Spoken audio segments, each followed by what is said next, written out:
Eric Geller is a cybersecurity reporter for Politico. He joins us now from Washington. Eric, you've been following this story. Sources saying the mission would be designed here to attempt to harass and embarrass the Kremlin leadership. Also hearing word it's also to protect the U.S. election systems as we head towards November. What are you hearing, and what might this be?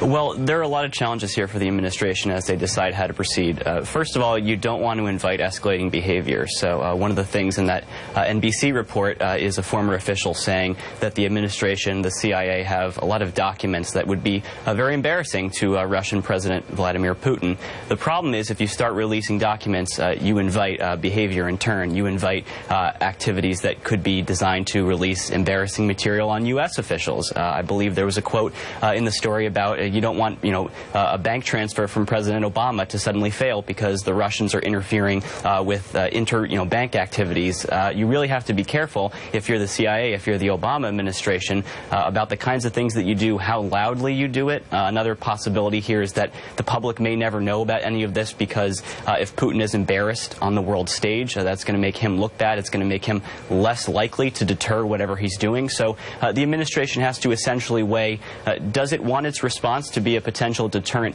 to other bad actors, or does it want to target this specifically at President Putin and make sure he knows, hey, we can do a lot of stuff to you, and we're not going to embarrass you publicly because we know that that would only make things worse for us, but we could do that if we wanted to. What is in the U.S. arsenal digitally here to do what we're talking about right now, and how far might we be able to go if we decide to do so?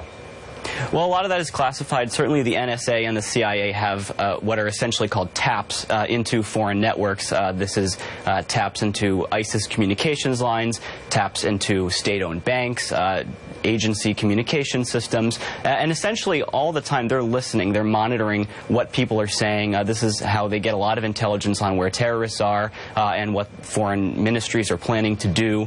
The problem when you start to decide, do I want to take destructive action? Do I want to do something in retaliation? Is when you use a tap, when you exploit a system because of the hook that you have into that system, you tell the adversary, this exists, you should patch that. And so one of the big dynamics I would say right now is between the people who want to continue using these taps for surveillance to learn information about the adversary and the people who want to use them to put a virus in a system, to erase an entire database worth of financial information, to release a series of emails that make a foreign leader look really bad. There are a lot of sort of countervailing issues here because if you use those things, you essentially use them up and then you've got to start building new taps. And the NSA is very reluctant to have to do that because they want to exploit what they have right now for intelligence on an ongoing basis. Politico's Eric Geller. Eric, thank you. Thank you.